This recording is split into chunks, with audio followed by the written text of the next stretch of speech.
What's up, guys? So today we got Allen Robinson, team MVP, 93 overall, long pass style, 6'3", 91 speed, 95 catch, 96 release, 95 jump, 97 catching traffic, 92 spectacular, 72 elusiveness, and 94 route running.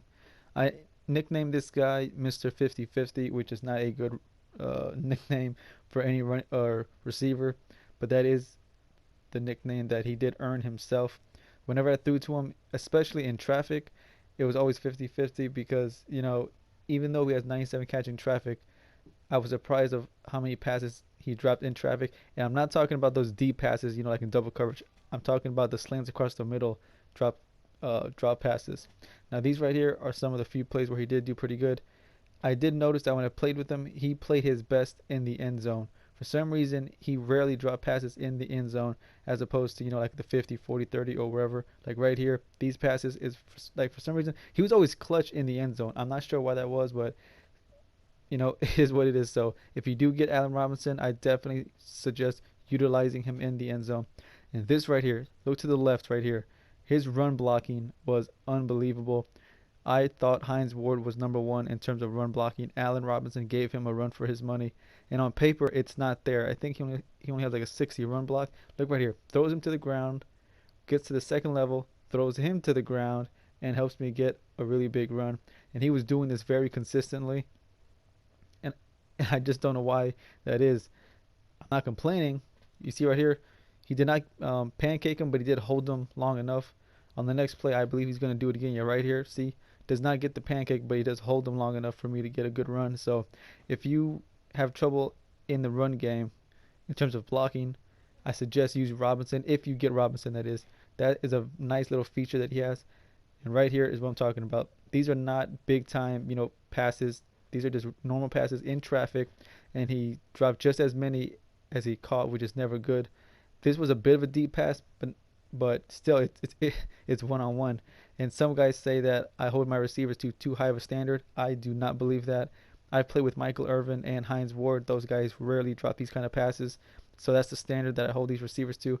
And it's not like this guy's like an 82 overall. I mean, he is a 93 overall card, so you would expect him to catch more than just 50% of his passes in traffic. Now if you don't want these kind of things to happen, I suggest using specific routes like slants or out routes, even though you see right here these are going to get knocked down. So I don't recommend depending on him on clutch situations. If it's like third and long or even fourth and long, I suggest going somewhere else. Don't depend on him too often.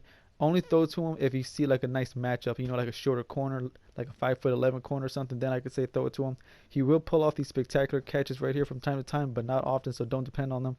But this right here is what I would say to do with Robinson. These specific routes, these out routes, drags, slants, those are the best routes to run with him. If you want to throw deep, you can, but like I said, don't depend on that too much. He's not a deep threat receiver like that. Out routes, I think, are his best routes for some reason. Not sure why, but the out route is absolutely his best option. So remember, if you get him, use him in the end zone and use him for run blocking. And right here, you see he's not going to drop open passes, so don't worry about that. But if you do try him out, guys, let me know how he plays for you. I would love some other feedback from him, so let me know how that goes. Anyways, guys, that's going to be the end of this review. My final thoughts: do I think he's worth 200K? I do not. I feel like he played like in that 130, 140 area, but of course his price will not drop that low anytime soon. But if you do pick him up, I highly recommend using him in the end zone and for run blocking plays. That's where he's going to shine the brightest. He also does have 96 release, of course. So if you see your opponent pressing, keep your eye on Robinson the entire time, because more than likely he's going to shed that press and he will be open. So just keep your eyes open for that. And that's pretty much going to be the end of that review, man. I do have that team MVP Brandon Marshall linebacker card coming out later today, hopefully. So be on the lookout for that. Don't forget to like, comment, subscribe, boys, and I will see y'all boys for the next review. Peace.